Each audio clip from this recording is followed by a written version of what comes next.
కూడా గొప్పగా చెప్పుకున్నటువంటి గత ప్రభుత్వాలు, గత నాయకులు, భారతదేశానికి ఆదర్శం చెప్పుకున్న నాయకులకు పాలమూరు యొక్క దుస్థితి ఉన్నా కూడా ఏనాడు కనికరించలే.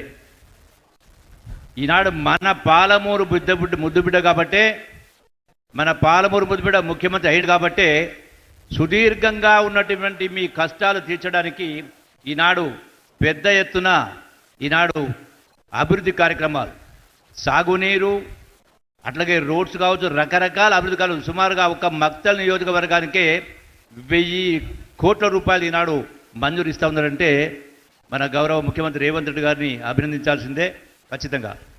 అట్లాగే మీరు వింటూ ఉన్నారు, చూస్తూ ఉన్నారు, పేపర్ల ద్వారా, వాట్సాప్ల ద్వారా, సోషల్ మీడియా ద్వారా. ఎక్కడ చూసినా కూడా వాస్తవాల్ని ప్రతిబింబించినట్టు కాకుండా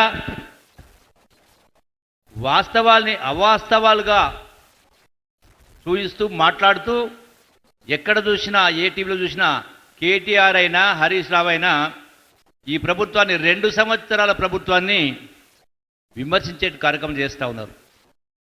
ఈ రాష్ట్రం గడచిన 10 సంవత్సరాల కాలంలో ఆనాటి ముఖ్యమంత్రి కల్వకుంట్ల చంద్రశేఖర్ పరిపాలించిన తర్వాత, ఆనాడు ముఖ్యమంత్రి అయిన రోజు ఈ రాష్ట్రం ధనిక రాష్ట్రం, హైదరాబాదు ఆదాయం, మళ్ళీ 8 లక్షల కోట్ల రూపాయల అప్పు చేసి కూడా ఏ ఒక్క ప్రజాసమస్యను పరిష్కరించలేదు. ముఖ్యంగా ఇవాళ నారాయణపేట, కొడంగల్, మక్తల్ దేవుని మనం చూస్తూ ఉన్నాం. మరి నేను ఒక మాట చెప్తా, సమయం లేదు కాబట్టి, మొన్న జూబ్లీహిల్స్ ఎన్నికల్లో జరిగినటువంటి శాసనసభ జూబ్లీహిల్స్ ఉప ఎన్నికల్లో కేటీఆర్ మాట్లాడుతూ, జూబ్లీహిల్స్ ఉప ఎన్నిక గడచిన 2 సంవత్సరాల రేవంత్ రెడ్డి గారి పరిపాలన, కాంగ్రెస్ పరిపాలనకు ప్రజలు రెఫరెండం 2 సంవత్సరాల పరిపాలన పైన ప్రజలు తీర్పు ఇవ్వబోతా ఉన్నారని 1కి 10 సార్లు ప్రస్తావించిండు. కరెక్టే.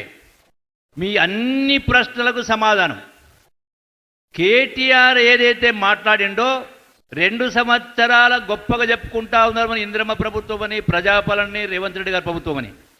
ఈ 2 సంవత్సరాల పరిపాలనలో జూబ్లీస్ ఎన్నికలు తీర్పు ఇవ్వబోతా ఉన్నారు పరిపాలన పైన అన్నారు.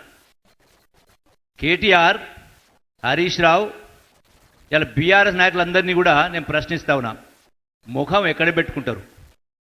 జూబ్లీస్ ఎన్నికల్లో ఈ 2 సంవత్సరాల పరిపాలనల పైన ప్రజలు తీర్పిచ్చిండ్రు. 20,000 పైన మెజార్టీతోటి కాంగ్రెస్ పార్టీని గెలిపేయడం జరిగింది. గౌరవ ముఖ్యమంత్రి రేవంత్ రెడ్డి నాయకత్వాన్ని బలపరచడం జరిగింది. ఇక దేనికి సమాధానం చెప్పాలి మీకు? 100% ఈ ప్రభుత్వం ప్రజాప్రభుత్వం, ఇందిరమ్మ ప్రభుత్వం, పేదల పక్షపాతి, పేదల ప్రభుత్వం.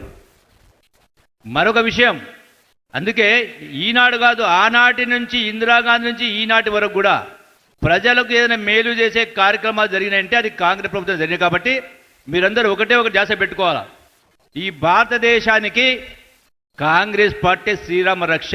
అందుకే ఎప్పుడు ఏ ఎన్నికలు వచ్చినా అది సర్పంచ్ ఎన్నికలైనా, రాబోయేటువంటి ఇతర ఎన్నికలైనా, ఏ ఎన్నికలు వచ్చినా కాంగ్రెస్ పార్టీని ఆశీర్వదించాలని చెప్పని మీ అందరికీ సవినంగా విజ్ఞప్తి చేస్తూ, ప్లీజ్ ఛానల్ ని సబ్స్క్రైబ్ చేయండి.